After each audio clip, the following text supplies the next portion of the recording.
Hello and welcome to Universe Mode. This is the most depressing show as voted for by no one but an opinion of mine, so therefore it's true. Welcome to Velocity. I am your host, the living legend Larissa Crisco, high off depression pills, joined by my co-commentator, him. Hello. I couldn't think of a name in time. What's it? Jimmy Lawler? I don't know. There we go. There you go. You're Jimmy the Prince Lawler. I'm not that old yet. You're Prince. Go along with it. Oh, right. King Edward existed and he was like 12. Go along with it. Booker T. He is a 5 times... He has 5 inactive hands. champion. He has 5 hands. No, he hasn't. He has 5 fingers. 5 times fingers. Well done. Or 4 fingers and a thumb if you're one of those people. Watchamania. This show is just botching. Well, we've got Booker T out. Is a botch to me. Damn, Velocity. Yeah. It's been back 2 weeks. It's been back. This is his second show and it's already depressing. Not for Booker T, he's getting a showcase. Welcome, Booker. Welcome back. And who is he facing? He's facing a man. Could have been a man called Sting, but you know that doesn't happen. it's the man. Could have been the man with a plan, but no, we got Christopher Daniels instead. Was he a part of a tag team with Kazarian? Yeah, it's the shirt that he's wearing. Oh, I can't really see. It's called, well, apparently his scarf's taking it up, so it's called Ad Influi. So, yes, but then they got split up from the draft. And Christopher Daniels claims that he carried the team, and no one's given a shit about him since.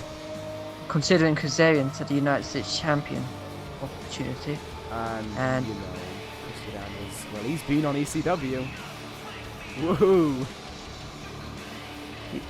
All I remember from him was a best of 5 series lost against AJ Styles. Which he lost 3-2. Well done, Daniels. He managed to win against a former ECW champion though, right? He did. And twice. That's about it. So, as this match gets underway, basically, let's not talk about the match.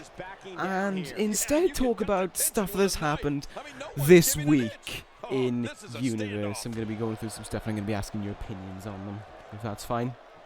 Alright, so on Raw there wasn't really much of a talking point aside from the main event, which was a tag team matchup between the World Heavyweight Champion Tyson Kidd and the #1 contender for the United States Championship Christian.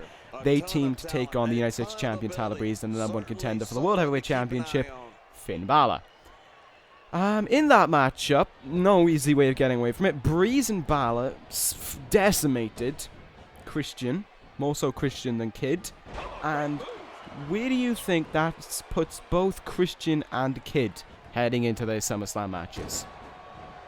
I think Tyson Kidd could pull it out because he defeated Sting at Money in the Bank with ease. And although you believe that that wasn't the ultimate plan, I still think Tyson Kidd put up a great effort.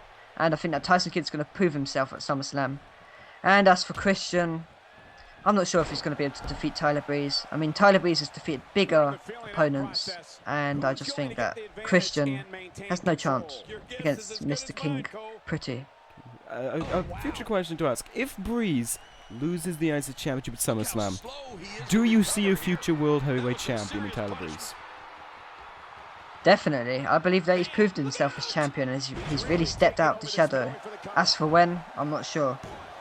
But he will one day. Now let's talk about... So you think Finn Balor is going to be defeated? I'm going to have to go with Tyson Kidd because he proved himself at Money in the Bank. And I think he's going to prove himself again. Alright, I mean... This is the thing with Raw. Anything can happen, as we've learned to find out. Literally anything. And you have to think about it. Yeah, I mean... Yep, I have to agree. Just, it's weird. I've talked about this a lot on Raw, but the way it's changed... What it... Oh! Oh! Oh! The hell is he doing? Oh, he's gonna kiss him! No words. Whoa. No. Provocative Daniels over here. Oh. Oh. Booker T's not up for any of that stuff. Oh, what a super kick there. So we're going with Tyson Kidd and Tyler Breeze. Do you think the champions on Raw are going to retain? That's what I do. Also another thing to talk about. American Alpha picked up a win, and it seems as if they're more than likely going to be the number one contenders once again for Killer Elite Squad's World Tag Team Championship. Yep. Do you think second time could be the charm? Well, the Killer Elite Squad, they've been on the roll, and if the American Alpha can survive their brutal finishing maneuver, Yes. they might have a chance. But I'm going to have to go with the Killer Elite Squad because they have been on a roll, and I think they have plenty left in the tank. Alright, so let's continue on now. Let's talk about some of the more bad stuff that happened on ECW. We saw Neville retain against whoever he took on. I've already forgot. Prince Puma. Prince There we Puma. go. He retained Kudos against, to Neville. yes. And actually, I'm going to mention it now. Is the end of the match seems to be coming up as Booker T seems to look like he's about to close in on a win. God, Booker's going to win. Scissor kick. Nailed him. Cover. There's 1, 2, This match is over. 3. He did it. Booker wins. One finisher entered the match. Welcome to Velocity. Booker T with a big win though. You never know. He might appear on his brand. I think it's SmackDown. I want to say SmackDown. Yeah. I mean, you never know. Definitely. But even though Booker's celebrating his win right now, congratulations to Booker. I still think he may need some time on Velocity. Yeah, give him a few matches, see how well he does. I mean, this is a point that I wanted to talk about. We have 3 matches tonight, of course, and it's the question: 3 or 4? What do the people want? 3 or 4? I don't know what you want. I can't read your mind. So there's a comment box thing. If you've never seen it before, it's down below. Comment it. 3 or 4? And also, what do you want what people do you want to see on Velocity? Boom. Now, underrated. This is your show, and here comes a man who I haven't seen in months. Literally haven't seen this guy in months. Ryback. I mean, what can we say about Ryback? He's a former Intercontinental Champion. What else can we say about Ryback? He's a powerhouse. Yeah, there you go. So we're going to put him up against another powerhouse. We're going to put him up against Rusev. Who looked to defeat Seth Rollins for the ECW Television Champion. Unfortunately, he picked up the loss there. Well, I mean, it is Seth Rollins, who, as it stands, is heading into SummerSlam in an interesting triple threat to take on The Undertaker and The Miz. Once Rusev gets introduced. Okay, so I'm going to pose that as the first question. That's the match. It's pretty much settled it's going to be them 3, because Kalisto couldn't beat Rollins to get in the match. Who do you take? Well, Seth Rollins, he dominated Kalisto on ECW. The Undertaker, I don't know. What should I say about him? I don't know anything. Former WWE champion. That's it. He's a former WWE champion who, let's just say, since coming to ECW, what has he done? Won about 3 or 4 matches Won about 3 or 4 matches. in a year. What has The Miz done? He's been on the rise recently. The Miz ruined EC3's return. He eliminated him and went to Money in the Bank.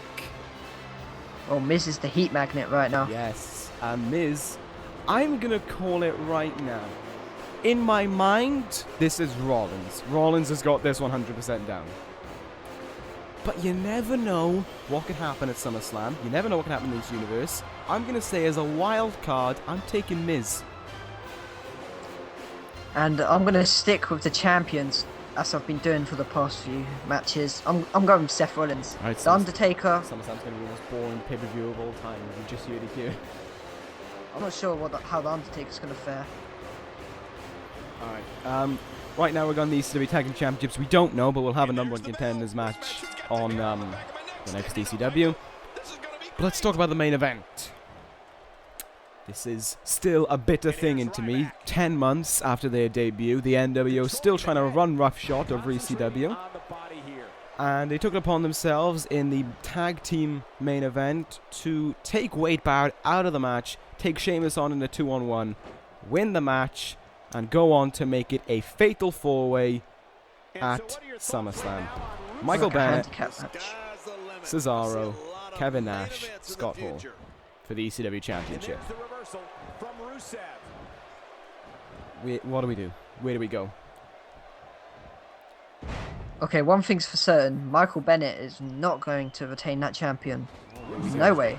Losing the belt. If you do it first. SummerSlam may be an entertaining pay-per-view. As for who's going to win, you may think I'm going to say Cesaro, but I'm going with Kevin Nash. Oh, okay. The thing I've got... Oh, nice move there by Ryback. The thing you've got to look out for as well is Cesaro has a briefcase. Exactly. They could literally beat down Michael Bennett. The NWO could take a false pin. Cesaro can cash in Money in the Bank, take the title. That's where you can... Or they can beat him up. Bennett can just be flopped on top of one of the NWO members. Cesaro can cash it in. Boom, he literally just has to pin him. True. And if you think about it, Cesaro is arguably the most dangerous member of the NWO. So Kevin Nash could just be a protection for Cesaro until he loses it. This is the big question though. How will the NWO fare? Will they go fatal 4-way? Will they go against each other? Or will they 3-on-1 it? I think they're going to 3-on-1 and once they've taken out Michael Bennett, they're gonna go all out, and whoever wins that war wins it. That's a fair thing, because they did it back at Money in the Bank, to my surprise. Hall and Cesaro went against each other. I believe they hit their finishes onto one another. I definitely remember, I think I remember it outside his edge. But, obviously I'm going to be biased in this situation, not only for my hatred for Cesaro and the NWO, but as well as my love for Michael Bennett. I'm going to say he can defy the odds. Michael Bennett will win. I think he can do it. Don't know how. I think he's going to find a way. I see the NWO going all v all, egos clashing, Bennett to sneak in and pick up the win. Just like he did at Backlash. He took his opportunity, snuck in between Cesaro and Barrett, and took the win. We'll see. What else have we got to talk about? SmackDown. Currently no Intercontinental Championship challenger. That will be determined next week, as I said. And the WWE Championship, well, that took a turn for the weird in a way. It's going to be a triple threat match, and it was Kevin Owens against Pentagon Jr. I believe the majority of us had Kevin Owens winning that matchup, but he didn't. He was defeated by Pentagon Jr., who becomes one of the two members. That's what I thought. Oh, God! Sambo kicked there by Rusev, but yeah, I mean... I cannot see what's going on. You're missing nothing. Yeah, I didn't think so. There was a 2 count off a nice super kick there by Rusev. Suppose that was... What was there? Yeah, so, and then next week we're going to have O'Reilly versus Orton to determine the next spot. Sounds pretty good. So, you know, that's going to happen. We can't really talk much about it considering that situation isn't resolved, but next week the NWO will defend their titles on SmackDown against Eddie Guerrero and Rey Mysterio. I hope they win. Eddie and Rey? Wait, what's the tag team combination? It's going to be Eddie and Rey versus NWO. That's it. Kevin Nash and Scott Hall? Probably, yes. Thank God, that's going to save Eddie's life. Oh yeah. That'd be awkward. Oh, there's a shell shock, by the way, by Ryback. He gets 2, and Rusev kicked out. Well, I'm going to go with the NWO because they have the power advantage. And if Rey gets hit with a single punch from Kevin Nash, well... I think that'll be the tactic they'll go for. Have Rey in the ring and keep him in the ring. Well, hopefully Eddie and Rey are smart and they keep Eddie in at the start to get revenge. Then again, you never know. I mean, anything. They could go for that jaw once again. Anything can happen. Eddie and Ray did look impressive. They did. I'll give them that. But big news being announced for SummerSlam because the NWO will not be defending the tag team titles at SummerSlam for the Cruiserweight Championship. Neville will defend against Daniel Bryan.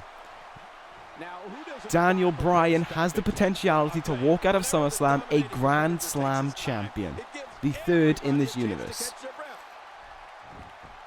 I honestly think that is probably going to be match of the night.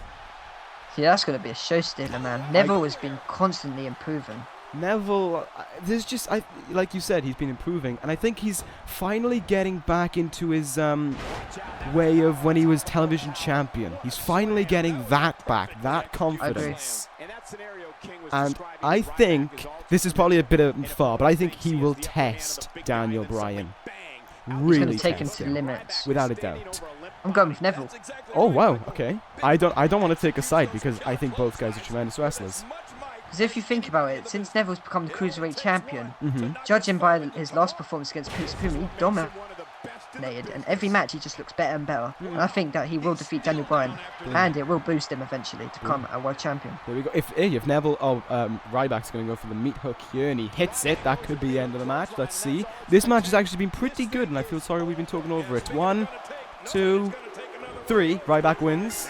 There you go. Really? These guys we haven't seen in ages picking up a win, so you know that's the advantage to Velocity. Yeah, you get to see people you haven't seen before. Ryback with a nice win. I was actually enjoying that match, to be fair. Both men did not want to lose. Power match. And I wish I could enjoy it. Rusev, sorry, Dave. Rusev came close to winning, unfortunately, but he didn't, and that's a loss for ECW. But you know what? Ryback performed well. So there we have it, and now we're heading into our... take Seth Rollins to his limits. Yes, that is a fair point. I mean, I'm just thinking about Seth Rollins now. Like, some of his last defenses. Wade Barrett and Sheamus. Oh, God. Big Show. Rusev. Those are big guys right there. I won't call Seth Rollins the underdog, I'll just call him that damn good. He is the second longest reigning world champion of all time for a reason. But my God, Michael on TV, Michael, I'm back, Michael. So arrogant commentating his own match. I'm back.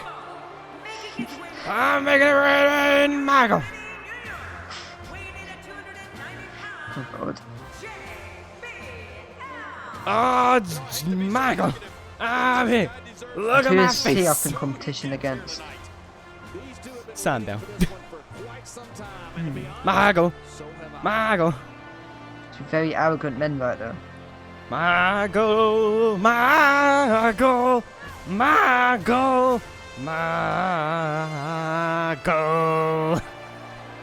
at my hair, Michael. Ain't it great? Michael. Oh, that voice kills the throat. Sounds like it. JBL is still making it rain. We could actually use this company, we could use this money to actually pay for wages. I think that's fake money. Well, he probably paid money to make fake money, so, you know. There's at least $150 right now in the air. JBL is just arrogant. And watch how quickly we clean this money. Boom, it's gone. It was never there. See, it's all gone. And there's Sandow. Sandow is actually money. I'm sorry I didn't reveal this before. Clearly the people in the production truck are still making a joke about that. And Lillian. Anyway, Do you think Sandow should become a singles competitor again? No. His tag team runs haven't really worked that well. I think Sandow, with the brand he's on the most difficult brand to get recognition. Yeah, the main event seems stacked right now. Main event is stacked, and I think no one has the potentiality right now to become the next Tyson Kidd or the next Tyler Breeze. That's why Velocity exists. Yeah, giving people an opportunity. Boom. Another thing I wanted to talk about is we've talked about Cesaro's briefcase. Let's talk about the other two briefcases. Let's talk about John Cena first. What do you think? I don't see Cena cashing in at SummerSlam. Hell no. But when do you think he's going to cash in, and how do you think he's going to do it? Well, he's definitely not going to have a fair match. He's going to cash in after. What? Cena hasn't held any titles, has he? No. Yeah, I think he's ready to become champion. I don't think he's going to cash in this year, to be honest. You think he's going to wait? Yeah, I think he's going to wait. I think Cena is going to I think Cena is going to add himself to a match. That'd be a stupid decision. Just before the match is about to begin, Cena cashes in and adds them. Because I don't see Cena as the kind of person to wait for a match to end and then cash in. Cena's a very respectable man. He doesn't like to steal an opportunity. He likes to get involved in the moment. We'll see. So I see him getting involved in a match. I don't know when though. Like you said, I don't see it being for a few months. Shinsuke Nakamura. Let's talk about that one. Shinsuke. I don't believe he's going to cash in at SummerSlam. Why? Because Finn Balor vs Tyson Kidd is a big match, and even if he does cash in after the match, Sting could easily be there to prevent it. I think he's... What do you think? I think if Finn Balor wins the SummerSlam, Shinsuke is going to cash in. Maybe. I think Finn Balor made this personal for no reason at all. Like, to our knowledge. We don't know why he made it personal. And I think Shinsuke Nakamura, he didn't get his opportunity to beat Finn Balor. So he's got that briefcase, and he is waiting for Kidd to lose that title. So he can cash in that contract and make it personal with Finn Balor and take the title from him. That's what I think. I think he's going to cash in when Finn Balor at least expects it, or Tyson Kidd, whoever it is. I don't see him cashing in on Kidd, but I see him cashing in on Balor. 100%. I could see him cashing in on the random Raw, to be honest. Yeah, I see Finn, but I don't know. Part of me also wants to say at a big show, like not WrestleMania, I don't think anyone will ever be able to top the cash-in of Michael Bennett. That to me is my favourite cash-in of all time. But as for a cash-in, I could see maybe at the Rumble. Does he care about a big show though? I think point. his motive is just to get rid of Finn Balor as champion. I think he either wants to irritate Finn Balor or to just... I think he's looking to make it personal, and the best way to make it personal is to take the title from him. But at the same time, does he literally just say, this is the briefcase, I'm cashing it in, I'm challenging you at the next pay-per-view to make it personal? Or does he just sneak and steal it from behind? Who knows? He could disappear completely from Monday Night Raw and then just strike whenever the time's right. Exactly. That's the thing with Nakamura.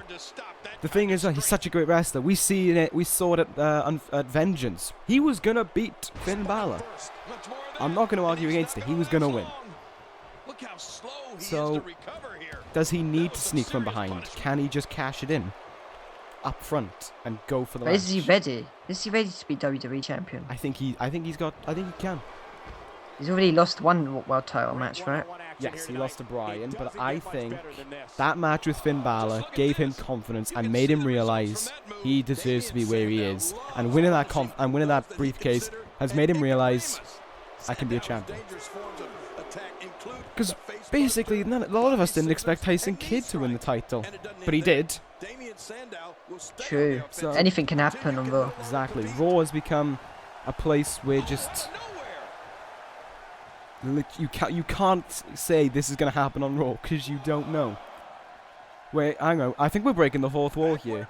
JBL is standing in front of JBL. Close eye from hell! No, I just big booted him. Yeah, I got really confused then.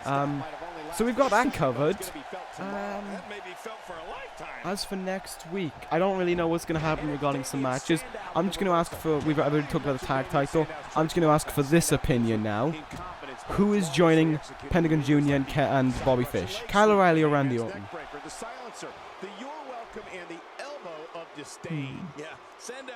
I'm not sure. I have no idea. I'm saying O'Reilly. because JBL's about to win this match as well. He just hit his JBL Maggle. Cover the Maggle. 3. There you go.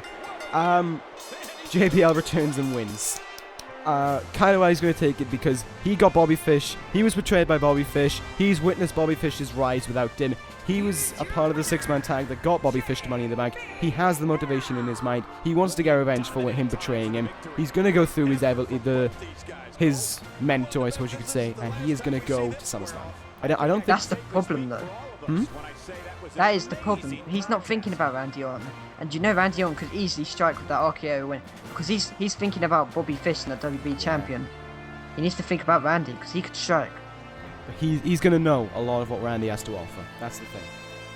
All I can say is tune into SmackDown next week to see what's going to happen in that match, because I personally can't wait for that main event. We're also going to determine some more #1 contenders next week.